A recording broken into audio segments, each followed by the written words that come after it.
कभी गलवान की घाटी में 20 जवानों की शहादत पर गुस्से का नारा था, चीनी माल का बहिष्कार।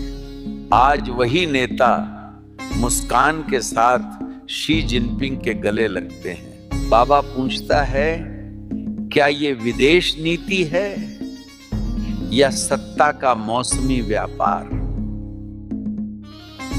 जहां मौसम के हिसाब से बदलता है भाई भाई और दुश्मन दुश्मन का गीत। सन 2020 में एप्स बैन, उड़ानें रद्द, निवेश रोका। सन 2025 में उड़ानें फिर से शुरू, वीजा आसान, व्यापार बहाल।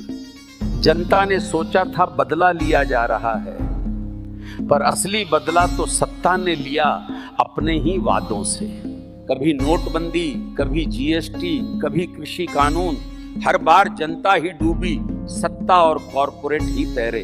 बाबा कहता है, ये सरकार चीन से लड़ती कम, फोटो ऑप्स में झूलती ज्यादा है। जब ट्रंप ने भारत पर 50% टैरिफ जड़ा, तब दिल्ली दौड़ी बीजिंग की ओर। चीनी विदेश मंत्री ने अमेरिका को गुंडा कहा और मोदी ने ड्रैगन को दोस्त। बाबा पूछता है, क्या ये रणनीतिक स्वायत्तता है या बस जो डरा वही झुका? पहलगाम हमले के बाद मोदी ने कहा, चीन पाकिस्तान को हथियार देता है। कुछ ही महीने बाद शी जिनपिंग के साथ SCO शिखर सम्मेलन में हाथ मिलाते दिखे। जनता के दिल में सवाल, क्या गलवान और पहलगाम की मिट्टी इतनी सस्ती थी कि फोटो के लिए भूल गए शहीदों की कीमत? कांग्रेस ने कहा, यह झूला डिप्लोमेसी है। ओवैसी ने पूछा, क्या चीन ने सीमा खाली कर दी?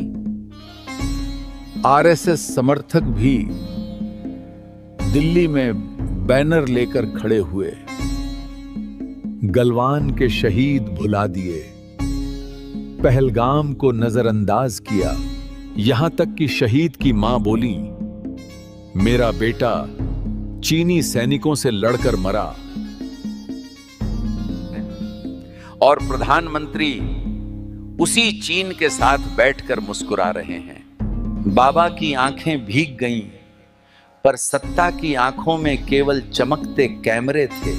मंच से मोदी बोले, चीनी सामान का बहिष्कार करो, लेकिन खुद पहने 1,60,000 रुपये के मेबैक चश्मे, हाथ में मोंट ब्लांक पेन, कलाई पर मोवाडो घड़ी और गाड़ी बनी BMW 7 सीरीज। बाबा पूछता है, जनता को कहो, गणेश मूर्ति भी देसी लो और खुद करो विदेशी ब्रांड्स का जलवा।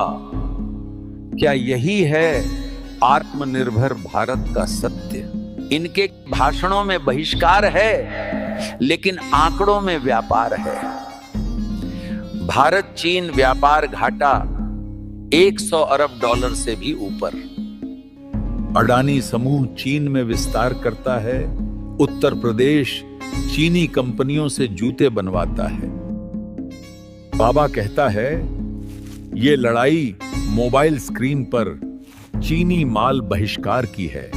असल सौदा तो नोटों और अनुबंधों में छिपा है। नोटबंदी में जनता मरी, किसान आंदोलन में 700 जानें गईं, गलवान में 20 जवान गिरे, कश्मीर में मासूमियत जली, पर सत्ता हर बार बच गई। बाबा कहता है, ये लोकतंत्र नहीं, ये एक कॉरपोरेट सत्ता का यज्ञ है, जहां आहुति हमेशा जनता की लगती है। भारतवासियों, याद रखो, ये नीति, ये नारा, ये झूला और ये फोटो सब केवल सत्ता का खेल है। अगर तुमने आज सवाल नहीं पूछा, तो कल तुम्हारे बच्चे इतिहास पढ़ेंगे। भारत ने गलवान में सैनिक खोए, पर चीन से व्यापार बढ़ाया। बाबा कहता है, जागो, वरना लोकतंत्र का नाम बचेगा। पर आत्मा केवल कॉरपोरेट और सत्ता की दुकान में बिक जाएगी।